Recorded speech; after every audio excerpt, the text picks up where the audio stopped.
सच और झूठ कुछ नहीं होता, बस अपना अपना नजरिया होता है। इंसान वही बनता है जो उसे वक्त और हालात बनाते हैं।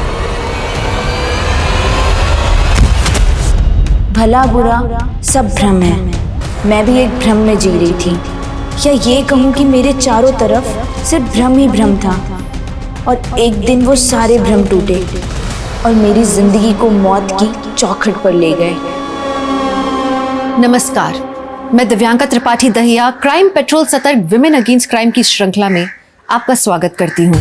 हम सब एक खुशहाल आसान सी जिंदगी चाहते हैं, लेकिन हम ये अच्छी तरह से जानते हैं कि दुख दर्द तकलीफ हमारी जिंदगी का एक अभिन्न हिस्सा है। धूप छांव, फूल और कांटे, ये सब एक ही आयाम में पाए जाते हैं और हर इंसान को अपने हिस्से की तकलीफ से तो गुजरना ही पड़ता है। लवली शाह 16 साल की लड़की, वो कौन से भ्रम में जी रही थी?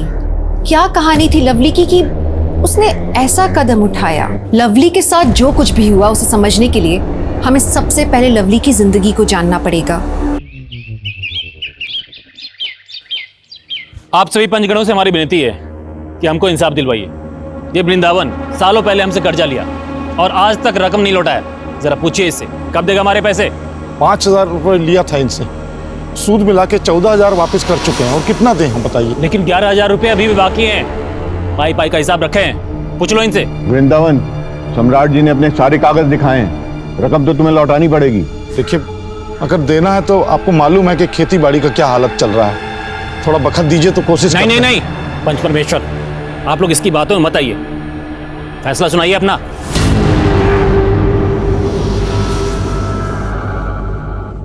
वृंदावन, तुम्हें 15 दिन की मोहलत दी जाती है। अगर रकम नहीं लौटाई तो। वाह, क्या न्याय किया है। गरीब पर जुल्म और साहूकार को सलाम। ए लवली, बीच में मत बोल। मालूम नहीं पंच परमेश्वर होते हैं? ए वृंदावन, समझा ले इसको। पंचायत के बीच में लड़की बोले शोभा नहीं देता। और आप जो पिछले 5 सालों से सूद का चक्कर घुमा घुमा कर कर्जा वसूली कर रहे हैं, आपको शोभा देता है? जानते किससे बात कर रही है? क्या बोल रही है? पंचायत में लड़की नहीं बोलती है। चलो जाओ।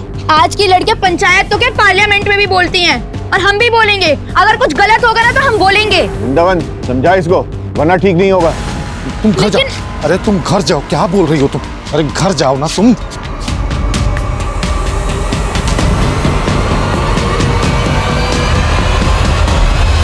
लवली, खाने पर गुस्सा मत निकाल। वैसे भी गलती तेरी थी। तूने आज तक गांव की किसी भी औरत को पंचों के बीच बोलते हुए सुना है? सालों से ये जो सड़ी गली प्रथा चल रही है, इसे कब छोड़ेंगे हम?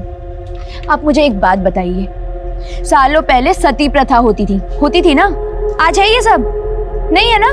अरे हम अंग्रेजों के गुलाम हुआ करते थे, आज है? नहीं ना? सब कुछ बदलता है और बदलना भी चाहिए, और इस बदलाव के लिए आवाज उठानी पड़ती है। तुम्हारी बातें सुनकर हमको विश्वास ही नहीं होता कि रमा दीदी का कोई असर भी है। प्लीज माँ को मत लाइए बीच में। क्या हुआ? हम पानी लाते हैं आपके लिए। देखो, दोबारा पंचों के बीच में मत बोलना। तो अभी तो माफी मांग लें तुम्हारे नाम पे हम। आप कितना डरते हैं उनसे। लवली, हम कह रहे हैं बापू कुछ मत बोल। वाह कन्हैया भैया, आपकी ये भारी भरकम आवाज पंचों के सामने तो नहीं निकली, या मुझे समझा रहे हैं?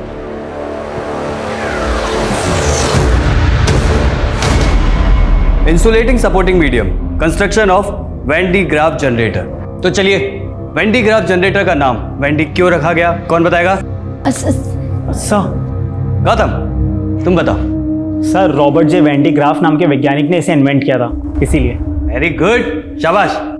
तो अब ये बताओ, वैन डी ग्राफ जनरेटर का इस्तेमाल कहाँ होता है? हम बताएं सर? चलो कोई बात नहीं, हम बताते हैं। वैन डी ग्राफ जनरेटर का इस्तेमाल हाई वोल्टेज जनरेट करने के लिए किया जाता है। याद रहेगा ना आप सबको? Yes sir. हाँ, गुड। लवली, तुमको सब आता है ना? बहुत होशियार हो ना तुम। अच्छा, तो चलो ये बताओ, साइक्लोप शील्ड जनरेटर किसने इन्वेंट किया? बोलो। सर, जाने माने वैज्ञानिक अज्ञे ने किया था।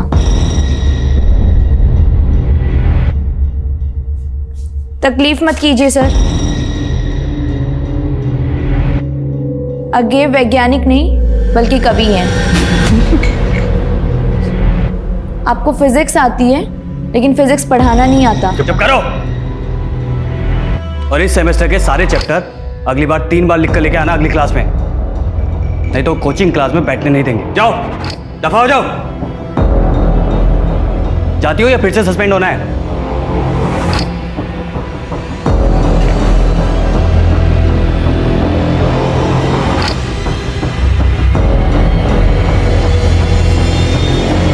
हाँ तो बच्चों,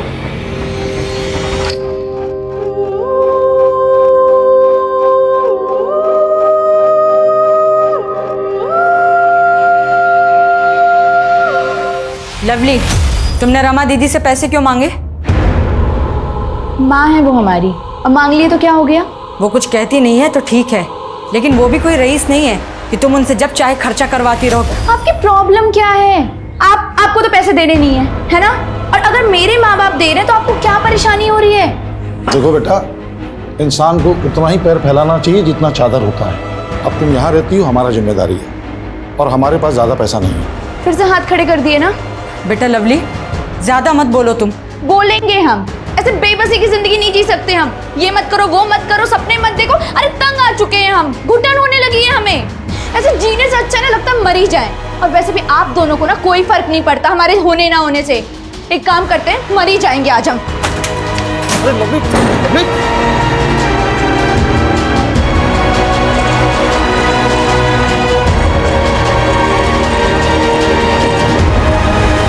ए लड़की,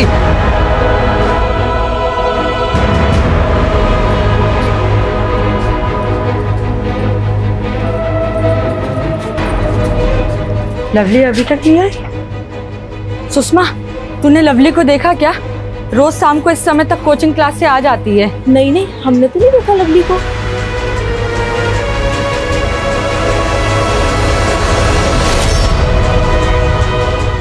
तो क्या हुआ सुंदरी? नंदू बता रहा है डरी हुई है तुम, फौरन भाग के आ गए हम। लवली अभी तक घर नहीं आई है। सुनो, एक काम करो, तुम उधर देखो, हम उधर देखो। हाँ ठीक है, जाओ।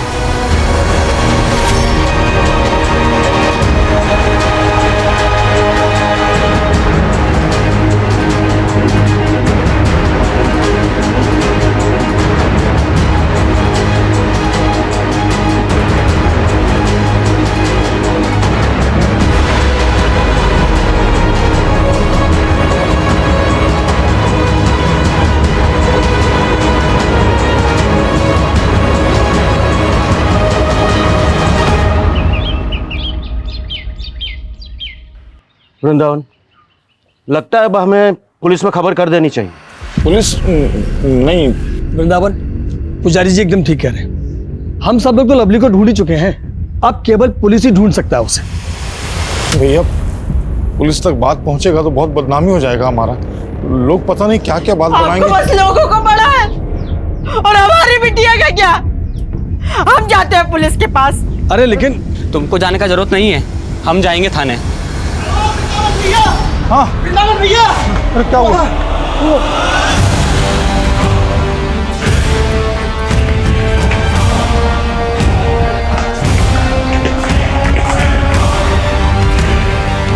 लवली, लवली, मेरी बच्ची,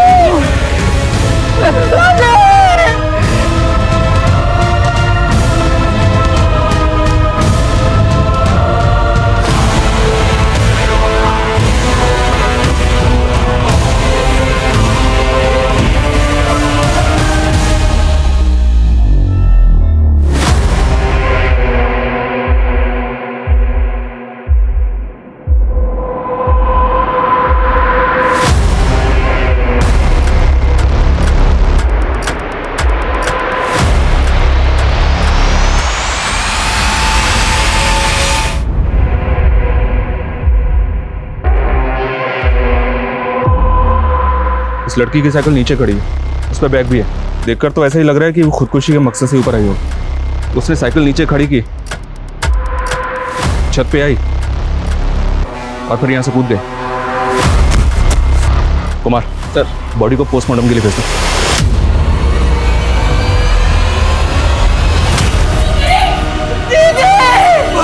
क्या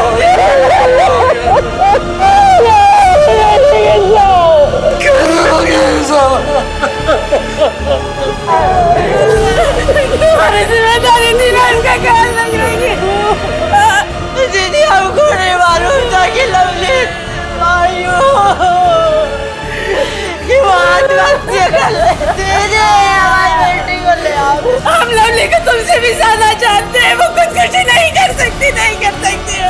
पुलिस तो कह रही है, कुछ भी कहे हम नहीं मान सकते। हमारी लवली खुदकुशी नहीं कर सकती। जरूर लवली के साथ कुछ हुआ होगा।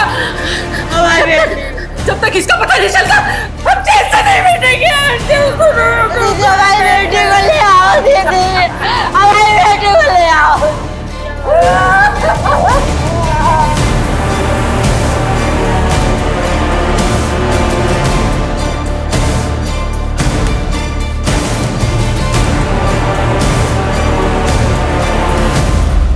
देखिए रमा जी, आपकी भावनाओं को हम समझ सकते हैं, लेकिन आपको क्या लगता है, आप क्या कहती हैं, ये सब बातें कानून के सामने मायने नहीं रखती।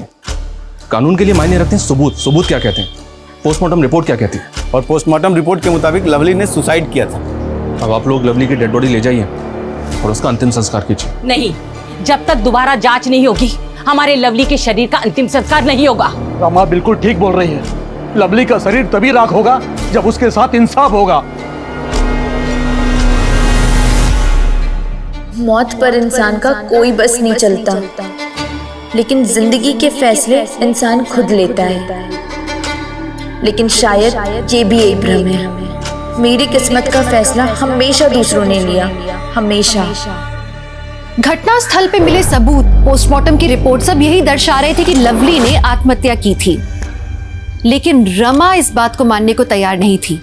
वो चाहती थी कि इस केस की दोबारा जांच हो। अगर ये मान भी लिया जाए कि ये आत्महत्या का नहीं हत्या का केस है, तो भी सोचने वाली बात यह है कि रमा इतने यकीन के साथ कैसे कह रही थी।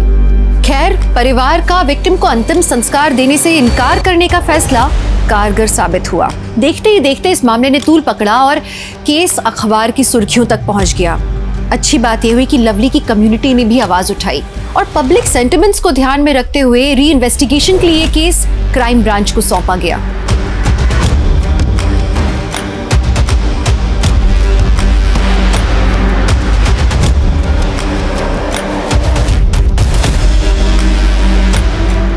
पोस्टमार्टम रिपोर्ट के मुताबिक लवली ऊंचाई से गिरी और जमीन पर सर टकराने से उसकी मौत हुई।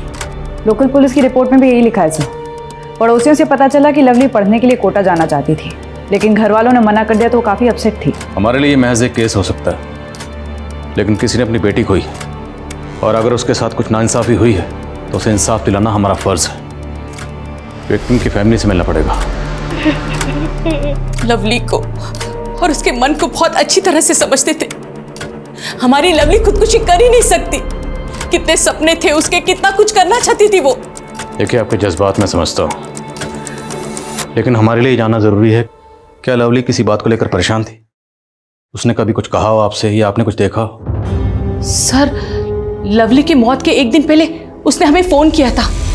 तो हम क्या करें मम्मी? हमको कोटा जाकर आईआईटी की तैयारी करनी है। मम्मी, हमारा सपना है कि हम देश के सबसे अच्छे इंजीनियरिंग कॉलेज में पढ़ें, कुछ करें। हमने कहा ना, हम उनसे बात करेंगे, वो मान जाएंगे। मम्मी, लेकिन तब तक फॉर्म भरने की डेट निकल जाएगी। सिर्फ 6,000 रुपए चाहिए। हम भिजवाते पैसे, अभी भिजवाते। Thank you mummy, thank you, thank you. उसी दिन लवली ने कोटा के किसी इंस्टीट्यूट का फॉर्म भरा था, कितना खुश थी वो। तो लवली को कोटा भेजने के लिए आप लोग भी राजी थे? हाँ साहब, लवली की खुशी से बढ़कर हमारे लिए कुछ नहीं था साहब।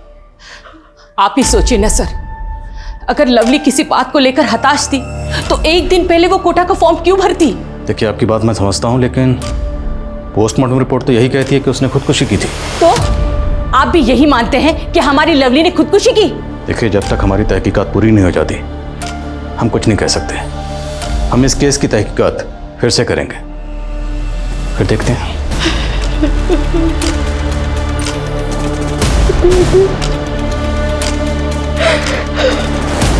जी नहीं, हमारी तरफ से तो कोई कोताही नहीं बरती गई। पता नहीं लवली के परिवार वाले इतना हंगामा क्यों मचा रहे हैं। लेकिन मुमकिन है आपकी तहकीकात में कोई कमी रह गई? हाँ, सिर्फ एक कमी रह गई। हमने लवली के परिवार पर उसे सुसाइड के लिए उकसाने का चार्ज नहीं लगाया था। अब सुसाइड करने की कोई तो वजह होगी। उसके नेबर ने हमें बताया था कि लवली के उसके परिवार से अक्सर झगड़े होते थे। परसों शाम लवली के घर बड़ा हंगामा मचा था। लवली को कोटा पढ़ने जाना था। कौन जाने यही वजह रही हो लवली की आत्महत्या करने की। अच्छा यादव, हाँ, विसरा जांच करवाना चाह रहे हैं। आपको कोई एतराज़ तो नहीं ना? जी नहीं, मुझे कोई एतराज़ नहीं है, आप करवाइए।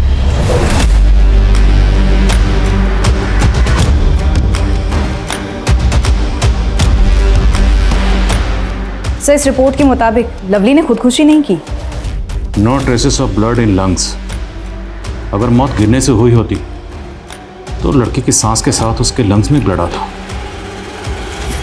मतलब जमीन से टकराने से पहले ही उसकी मौत हो चुकी थी।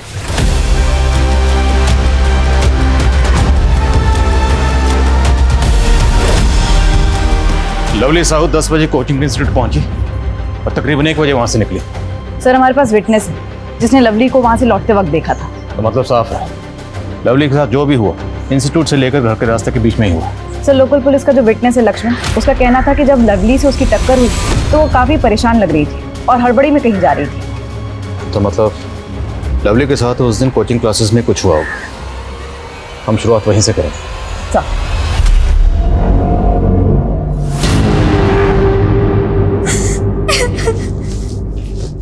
हाय पूनम। तू रो क्यों रही है? देख कितना गंदा गंदा लिखा है हमारे बारे में। हमारा नंबर भी दिया है। कब से बंदे बंदे मैसेज आ रहे हैं फोन पर। अगर घर वालों को पता चला तो पता नहीं क्या होगा। सोचते हैं कि नंबर ही बदल दे। नहीं पूनम, ऐसा करने की कोई जरूरत नहीं पड़ेगी, तू टेंशन मत ले। अरे ये तो बॉय वॉशरूम की दीवार है। क्या? हाँ, हमारे यहाँ ऐसी टाइल्स है। तू चल चल, तू मेरे साथ चल। अरे लेकिन लवली, गुस्से में कुछ मत करना। तू चुप रहे गौतम। हाँ भाई, देख ले, ये हमारे इंस्टीट्यूट की लड़की है। तो एक बार फोन करके तो देख। आई स्वेयर टू गॉड, तू एक बार कॉल तो कर। शुभांकर, ये सब तूने किया है? हम तो बस फोटो ले रहे थे।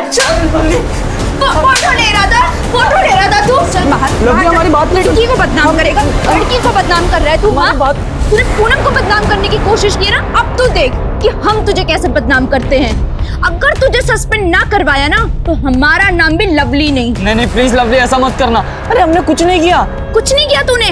फोन निकाल तेरा, फोन निकाल। अरे हम तो बस खोल फोन। फोटो ले रहे थे। अच्छा, कुछ नहीं किया मैंने।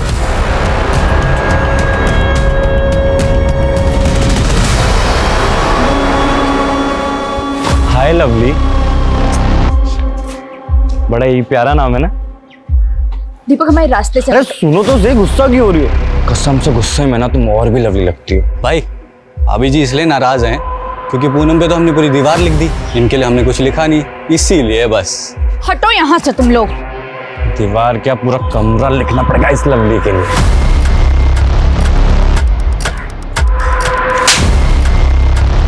आइंदा अगर हमारे रास्ते में आए ना, तुम दोनों का मुंह तोड़ देंगे।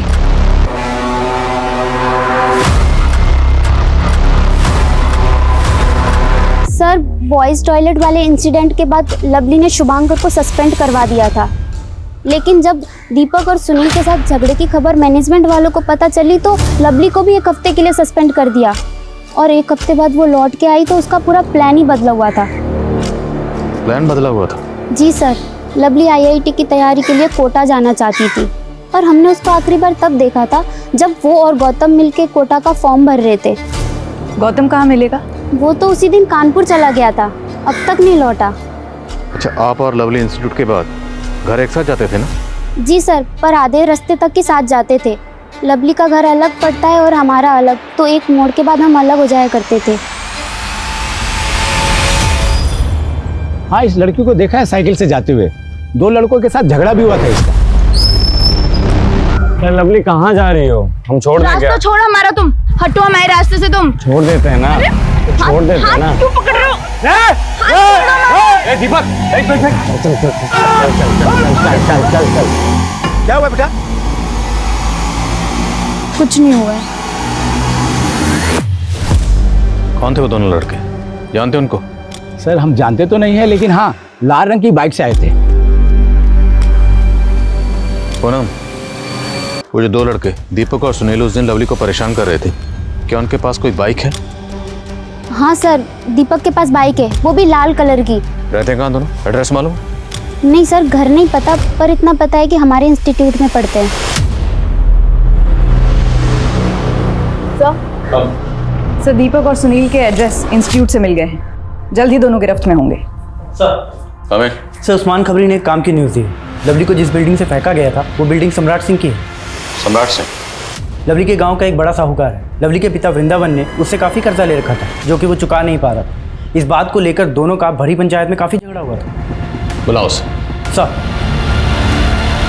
देखिए, आप हम पे बेकार में शक कर रहे हैं। हमारा इस केस से कोई लेना नहीं है। जिस दिन लवली की मौत हुई हम तो गांव में थे भी नहीं। और तो गांव जा भी नहीं पाएगा भी वापस अगर सच नहीं बोलेगा। बोलो, लवली के फादर वृंदावन के साथ पैसों को लेकर झगड़ा हुआ था ना तुम्हारा?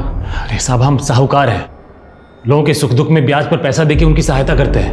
अब अगर कोई ग्राहक हमारा पैसा नहीं लौटाएगा, ब्याज तो चढ़ाना पड़ेगा। यही तो धंधे का उसूल है। हमारा भी एक उसूल है, जब तक सच नहीं सुनते यहाँ से जाने नहीं देते। हमने कुछ नहीं किया है साहब। लेकिन लवली की बॉडी को तुम्हारी बिल्डिंग से नीचे फेंका गया था। अरे साहब, हम आपको यही तो समझा रहे हैं।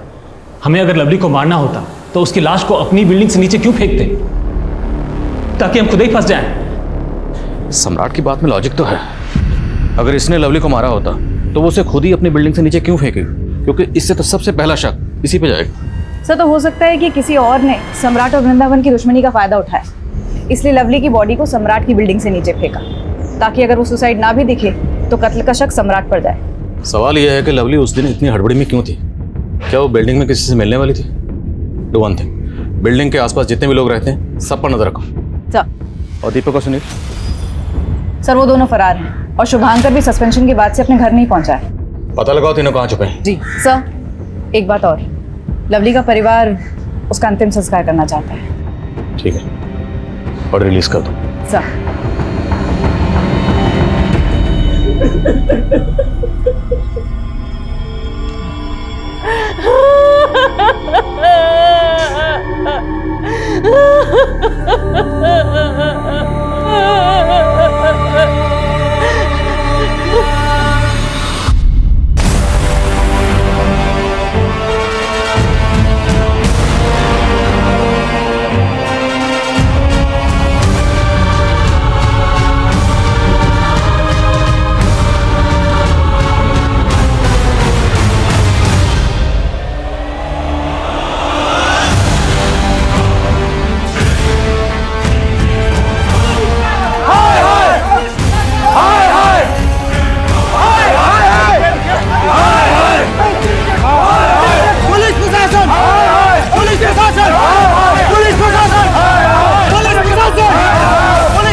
एक मिनट, शांत हो जाइए, शांत हो जाइए।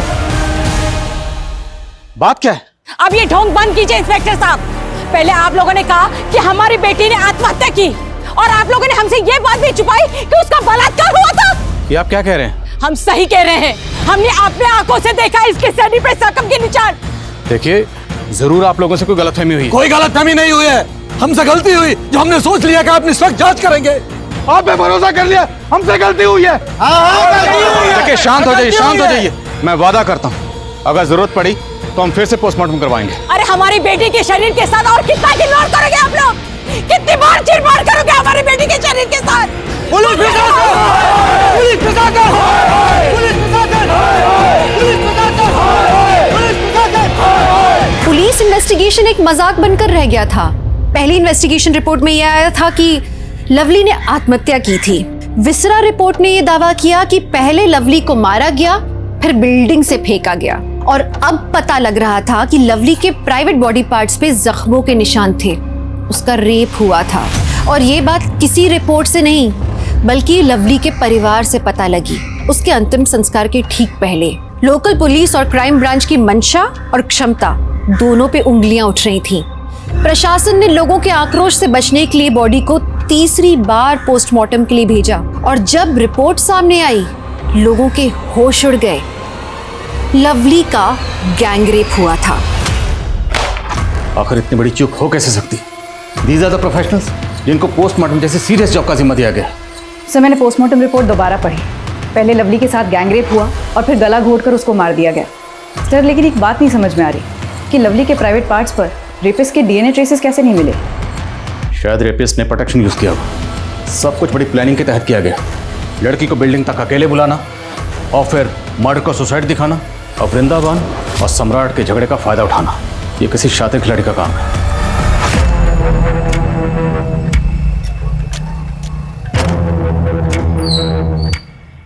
शुभंकर, हेलमेट पहन ले, पुलिस ढूंढ रही है हम लोगों को। जल्दी बैठ।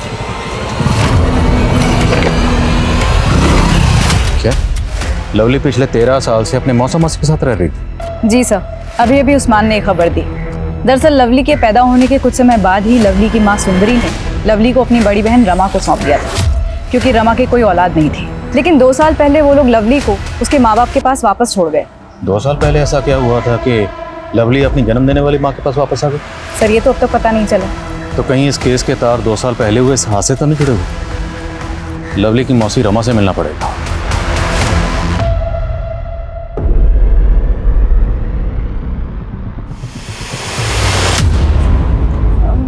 मम्मी, 1 गिलास दूध मिलेगा? क्या बात है, आज खुद से दूध मांगा? लाती हूँ।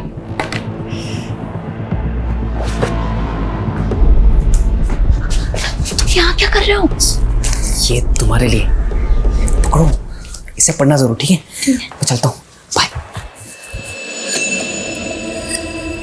लवली, लो बेटा दूध पी लो। मुझे दूध नहीं अच्छा लगता, आप पी लीजिए। हाँ? अरे कहाँ जा रही हो? अरे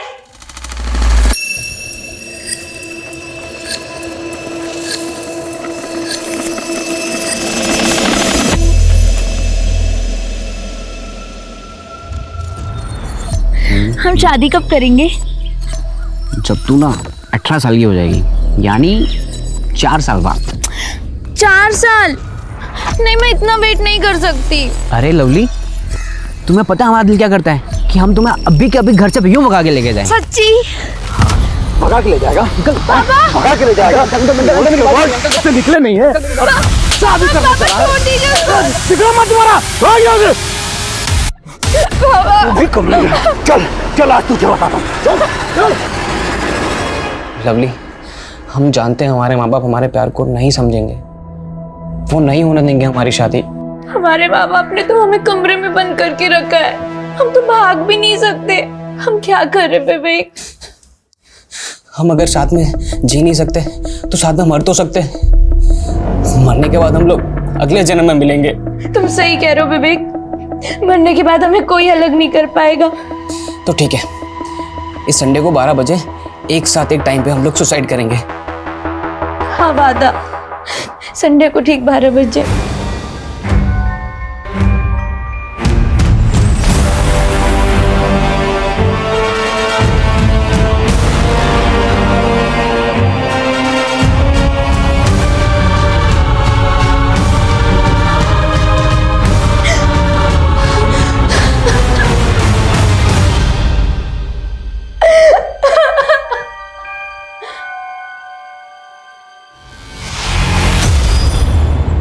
विवेक को बचाना होगा। मम्मी, मम्मी दरवाजा खोलो। मम्मी दरवाजा खोलो। मम्मी प्लीज दरवाजा। मम्मी, लवली, लवली कहाँ जा रहा? Lovely, lovely.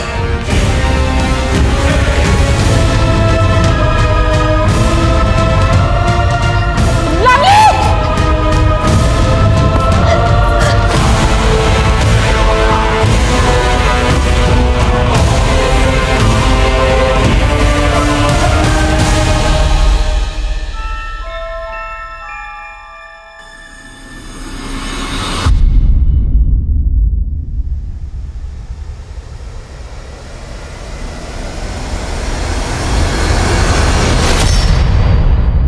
बिहारी जी, हमने पता किया, विवेक के साथ हुए उस हादसे के बाद ही आपने लवली को यहाँ भेजा था।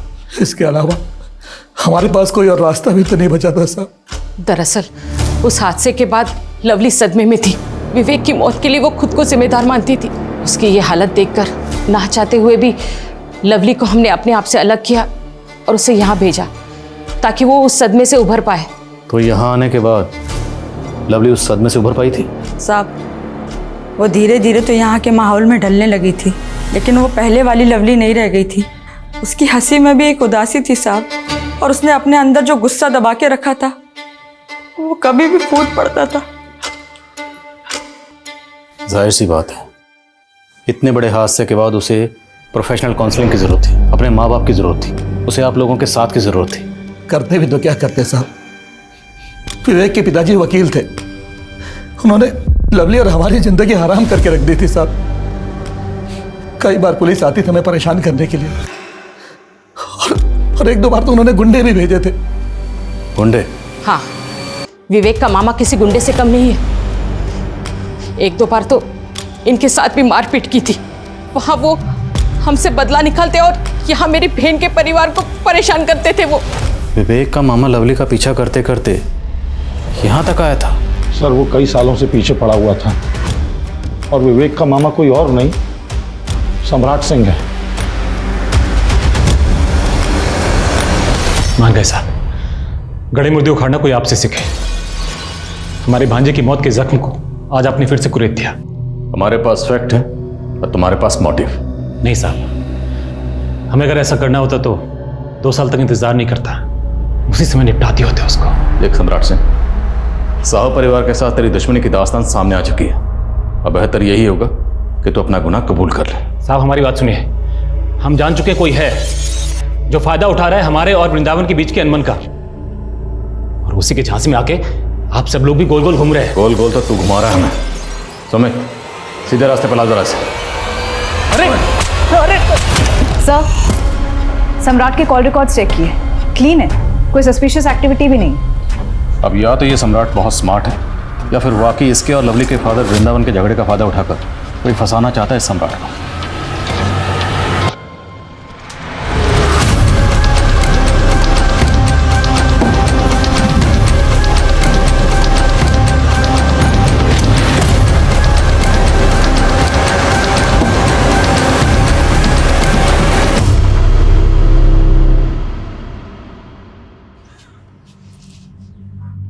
सुंदरी, लो कुछ खा लो।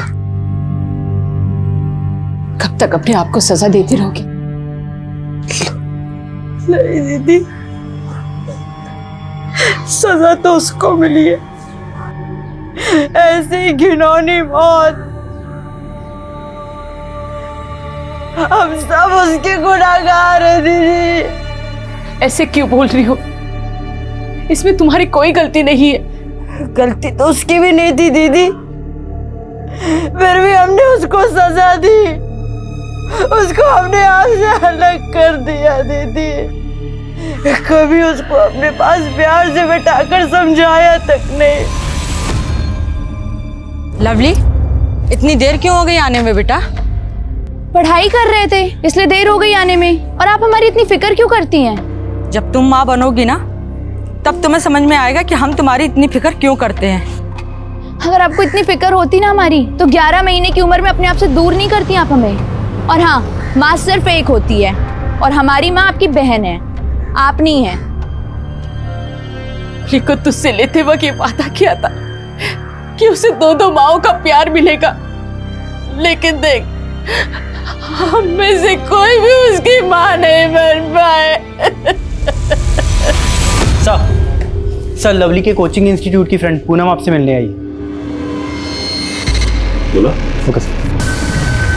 सर, मुझे आप लोगों को एक बात बतानी थी, पर मेरा नाम नहीं आना चाहिए। बोलो, आपका नाम सामने नहीं आएगा। सर, वो हमारे इंस्टीट्यूट के physics teacher Arvind Gupta sir, वो आए दिन लवली को ह्यूमिलेट करते रहते थे। साफ नजर आता है कि उन्हें लवली से प्रॉब्लम है। तो आपने कभी लवली से पूछा नहीं था वो ये सब क्यों टॉलरेट कर रही थी?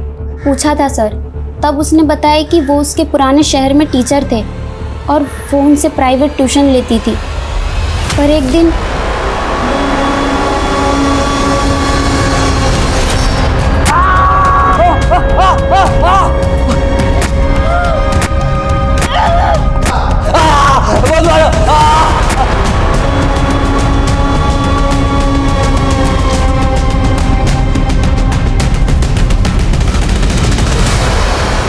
देखिए सर, मैं मानता हूँ मुझसे गलती हुई थी, लेकिन उसकी सज़ा मैं आज भी भुगत रहा हूँ। ये देखिए, पिछले 2 साल से अपने इस टूटे पैर के सहारे चल रहा हूँ सर। उसके बाद भी तू लवली को हैरेस करता रहा? नहीं सर, ऐसी बात नहीं है। हाँ, कभी कभी उसे देखकर पुरानी बात याद आ जाती तो अपने इस टूटे पैर का गुस्सा निकालने के लिए उसे छोटी मोटी सजा देता था। रेप और मर्डर छोटी मोटी सजा है? मैंने लवली का रेप नहीं किया और ना ही उसका मर्डर किया। मैंने कुछ नहीं किया सर। तुमने क्या किया क्या नहीं किया ये तो हम पता लगा लेंगे।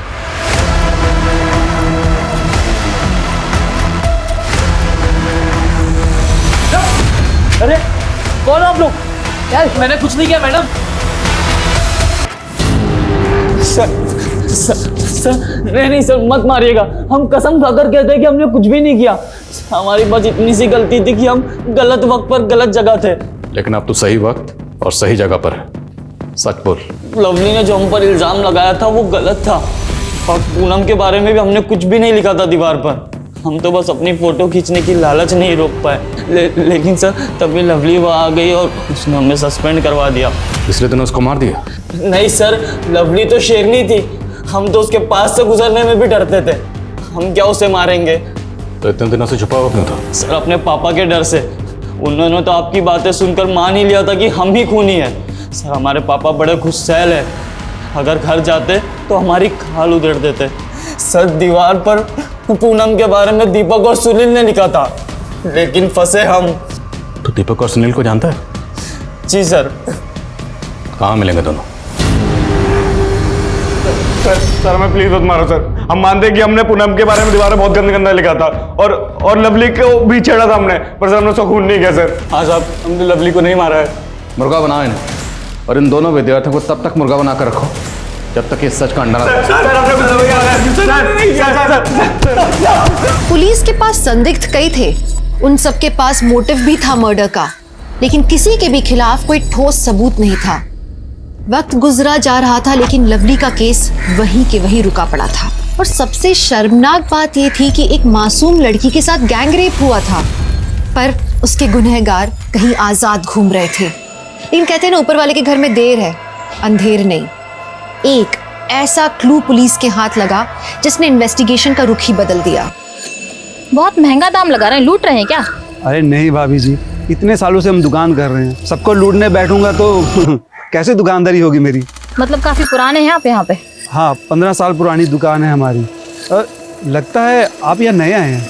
हाँ भैया, हम कुछ दिन पहले ही आए हैं। लेकिन सुना है यहाँ किसी लड़की का मर्डर हो गया, कुछ पता चला उसके बारे में? कौन किया है वो मर्डर? हाँ भाभी, अब सही सुने हो, लेकिन पुलिस पूछताछ कर रही है। अब वैसे भी लड़कियां लड़कों के साथ गुलछर्रे उड़ाएंगी, यही सब कुछ होगा ना? गुलछर्रे उड़ाएंगी मतलब कुछ समझे नहीं हम। माफ करना, मरे हुए लोगों के बारे में कुछ बुरा नहीं बोलना चाहिए, लेकिन मैंने उड़ती उड़ती एक खबर सुनी है कि उस लड़की लवली का किसी लड़के के साथ चक्कर चल रहा था। कौन था वो लड़का? अब इतना तो नहीं हमको पता।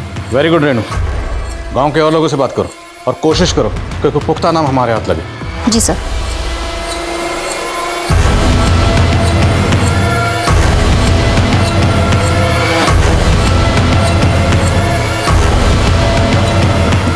सर, लवली के कॉल रिकॉर्ड्स चेक किए, एक नाम मिला है, लेकिन दोनों के बीच ज्यादा बातचीत नहीं होती, इसलिए अफेयर जैसा कुछ नहीं लग रहा। फिर भी उठाओ sir, let's take a chance.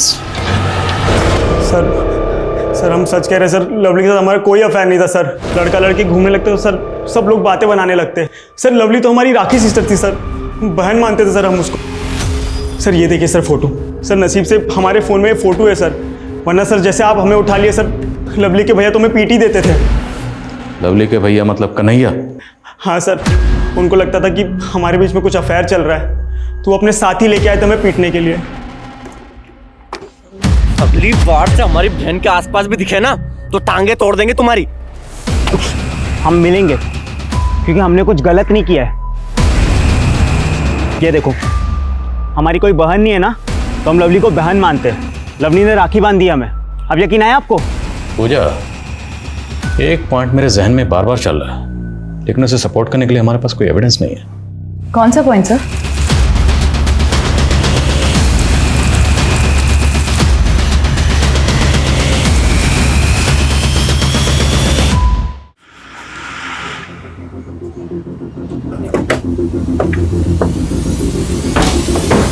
Sir, आपका शक सही था।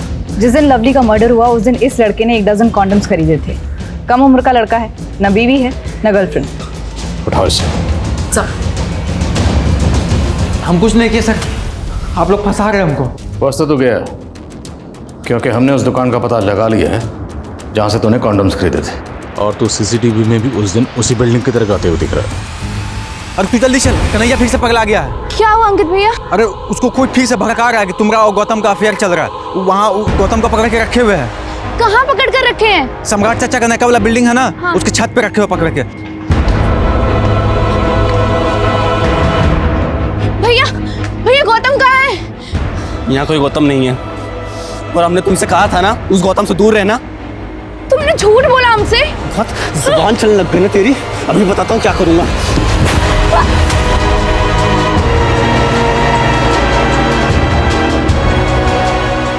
और फिर हमने अपने हाथों से उसका गला घोट दिया और आत्महत्या दिखाने के लिए उसे बिल्डिंग की छत से नीचे फेंक दिया।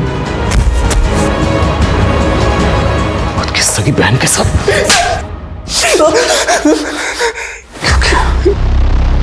क्यों किया? देख भैया कन्हैया, कहने में तो बहुत बुरा लगता है, लेकिन ये लवली के चाल चलन बिल्कुल भी ठीक नहीं है। वहां पर विवेक, अब यहाँ पर गौतम। विवेक तो मर गया, मुझे लगता है अब गौतम के मरने की बारी है। तू डरता है किसी से? डरते नहीं है ताऊ, लेकिन बहन है वो हमारी। अबे तेरी माँ और तेरी मौसा की नाजायज औलाद है वो। कहाँ बक रहे हो ताऊ ये? तभी तो उसके पैदा होते तेरे बाप ने तेरी मौसी को सौंप दिया था उसे। बताता हूँ साहब, हमने कन्हैया को झूठी कहानी सुनाई थी साहब। खुद के भाई के बच्चों के साथ तुम्हारी क्या दुश्मनी थी? दुश्मनी हमारी बच्चों के साथ नहीं, उनके बाप के साथ थी। उसने चालाकी से हमारी एक उपजाऊ जमीन का टुकड़ा हमसे हथिया लिया साहब। इसलिए मैंने सोचा कि घर के चिराग से घर को आग लगा देता हूँ। इसलिए हमने कन्हैया के अंदर लवली के खिलाफ जहर भरना शुरू कर दिया साहब। तेरी बेटी जैसी भतीजी उसके साथ ये घिनौनी हरकत क्यों की? क्या चल रहा है सब? हाँ जी, उठो, हमें बचा लीजिए ये दोनों। हाँ जी। अब हमारी बारी है।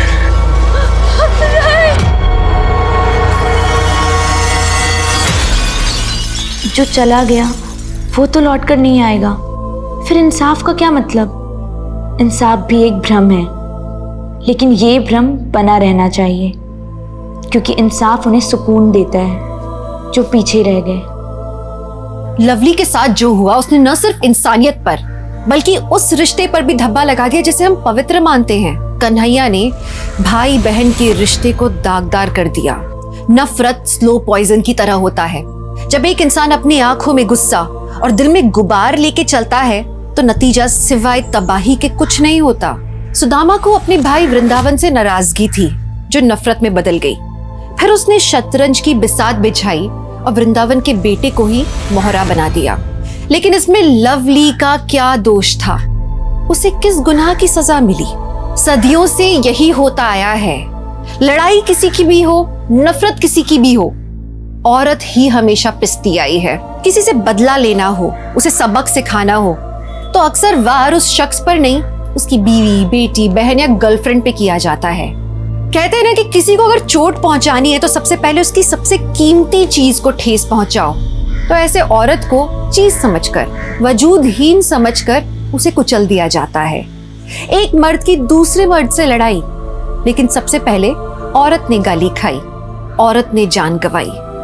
इस तरह से औरत को वजूदहीन, व्यक्तित्वहीन समझना यही सबसे बड़ी और सबसे गंदी सोच है।